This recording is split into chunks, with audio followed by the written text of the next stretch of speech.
SciAnts. We get experimental SciAnts. We're curious, non-judgmental. I don't know. I kind of feel like it could be skin. Doesn't really look like teeth, but either teeth or skin if like the scales, if it's really young and the scales are just coming in, but I don't think that that's the case. When I was but a young lad, we actually had swimsuits that were designed like this. And actually, the lovely DCV today, aka we got it right. This is an adolescent shark skin, and this is looking with the electron microscope. Really, really high resolution imaging, and it has these really cool shapes here. So this, when in an adult shark, those are much more laying on top of one another. There's still like little bits that are in, so like kind of that embedded state. But this right here, like they would be touching more each other. Yes, like there's overlap. Exactly. It's like armor at that point. This is our new species of the week. So it is a new shark species discovered off the coast of New Zealand. They looked at 14 different sharks. Okay. In terms of the species number, and y'all, that's something that we usually talk about is how many examples they look at, because there's been examples of new species where it's a single animal. Yeah. Chris TS wants, so these are where the sharks were discovered. Each of these dots is a different example. They have both a holotype, which is what they're basing like everything around of, that this is the main species, like that is this new species, and they have then the paratype, which are the comparative species that they're looking against. And then here are discoveries of close species as well in the area. Okay. So it's this Daikichinthidae, a new family of deep water shark species from the Indo-Pacific with description of the new species that they've got. And it's in the journal Fishes, of all places.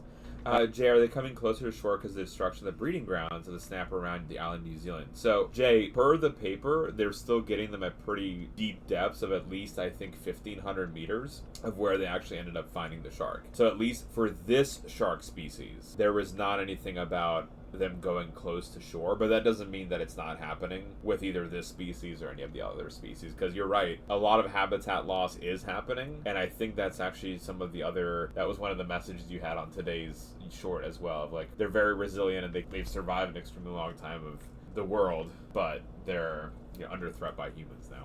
What was really cool in this study is that they did a bunch of morphology, they did some genetic testing, and they also did, they on accident found embryos. Okay. So these are bristle shark. Did they measure any of its other anatomy other than fins and size? So they measured the male's claspers. Okay. Which is just a feature of sharks. That's nothing internal. That's just if you have claspers, you're male. If you don't have claspers, you're female. So they measured the claspers, but again, I thought it was the egg casing was really, really cool. Unlike other sharks that some, keep and develop internally, they have egg cases that they lay. Yeah. And so they actually did looking up at egg casing, which I was like, this is like a pretty deep look for a new species. There's some weird egg casings out there. They found a few new species just based on how weird the egg casing is. Really? Yeah. Oh, that's really cool. So this one, I guess I was just surprised because some of the depth that we're going at of example numbers and the things they're looking at just seems like a little bit more rigorous than some of the stuff we looked at in the past. Okay, yeah. Where it's like reproductive elements are put there. Were they looking for sharks or was it bycatch? I love that question. That is a great question, Jay. So this one, I did not get any good background info. Okay. On terms of what the motivation was for the study, or like how the sharks were like treated in these particular situations, like how they caught them. It wasn't in the methods? That's shocking. Like for like what the goal of this was. Like, but how did they get the sharks? But I guess the motivation, like what was going on, like what was driving the sample collection, like they didn't say if it was actually they were looking for sharks, they were looking for something else, they happened upon the shark. That backstory I couldn't find for this one. But in here, there wasn't really anything like that. But they did look at the egg casing morphology as well as the sharks. They looked at skeletal features, the denticles, which the lovely Dacum defined for us, those skin elements. That's actually the only video I have on this. Is I thought it might be kind of fun to chat a little bit about shark skin. They did some molecular analysis as well, but Lita, unfortunately, this is not your favorite kind of molecular analysis. It's just looking at those particular regions. Barcoding. It's the barcoding. So they're looking for regions of interest that might be different. versus a whole. Wait, was it actually regions of interest, or was it just this like lot? This is the area that we're using for barcoding. What do you mean? How many different regions did they measure? They measured 5 mitochondrial and 5 nuclear, I believe. And it's like the ones that are under high evolutionary selective pressure. Like you see that? You see that? It's the air quotes there, chat. Yep, so these are egg-laying sharks, not live-laying sharks. And let's see. So here are just some of the features that they looked at, and I liked the figures in this because they're also marking each like morphological trait that they're doing measurements on it, and then you have multiple examples of the sharks that they did the measurements across, and you see like the different colors as well. They had some really cool bone. So these are the bone scans and reconstructions that they did, which I just thought was kind of neat. These are micro CT scans from some of the specimens to be able to look at all of the individual bones and then get measurements off those as well. So like, again, really deep look into a lot of different measurements, like a very, very thorough look at it. Here is the map that we talked about of where they were found compared to other species. They looked at... How deep are they found? This was, well, they found them 1,500 to 3,000 meters. Ooh, all right. So pretty these are deep, like the pretty deep sharks, as they call them. And so here is the sequencing. This NSP, that's the novel species, it's the new one. There they are. They're all nicely clustered together on this phylogenetic tree. There's no like shooting out anywhere else. And here are closely related species in Australia, Chile, Nicaragua, New Zealand, Japan, like a lot of ones in those close areas. And then here, there's like one in the US and UK. Adult male and juvenile male, they even had that one. So Jay, we do not, if they did any behavioral measurements, it's not in this paper. There have been very few papers for the new species of the week, Jay, where they've actually done video on what the behaviors are of these new species. That doesn't necessarily mean they don't have it. It might be like a follow-up paper, or it's not of interest to them. It might just be a one-off kind of thing.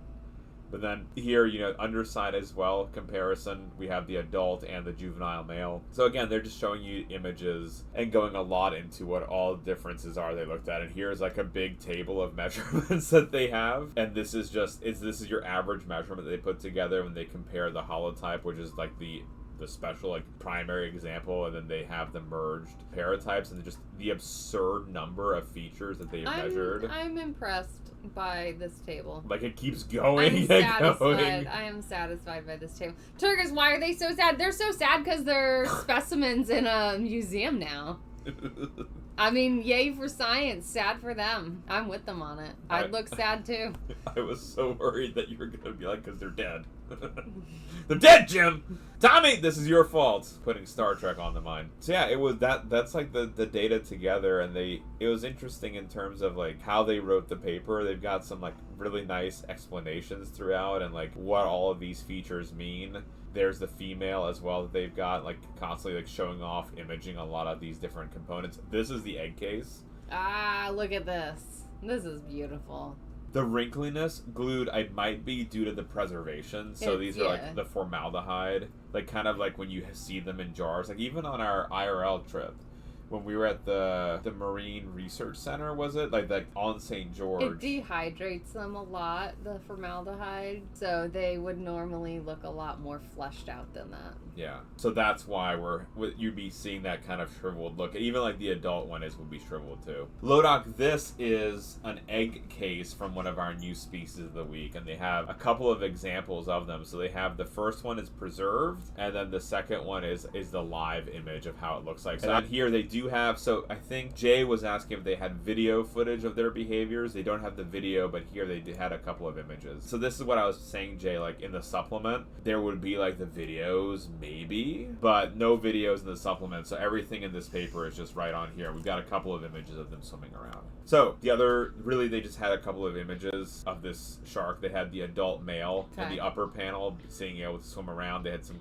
close-up images on D of some lesions that they also have on this left side here along with the shark, and they're not entirely sure what it's from, but it's just like a little something. They also, it's sharks being sharks. Yeah, they had some arrows here on the images, and I guess that's where they have the two lasers here I don't know if you can see all the laser points, but I that's can- how they're getting Okay. here it yep, is. Yep, the yep. size estimates for the ones Okay. swimming around in the wild, which I was Okay. like, oh, like that's pretty cool that they like included that, and it makes sense. Like we've seen it on Shark Week, Yeah. and it was just cool to see it in a paper. And yeah, shark skin, one of the main advantages is the speed. It also does give them some protection because they can get into a lot of sticky situations there. So they have pretty tough skin. They have really thick skin, but also the dermal denticles do give them some physical protection as well as helping them with their speed.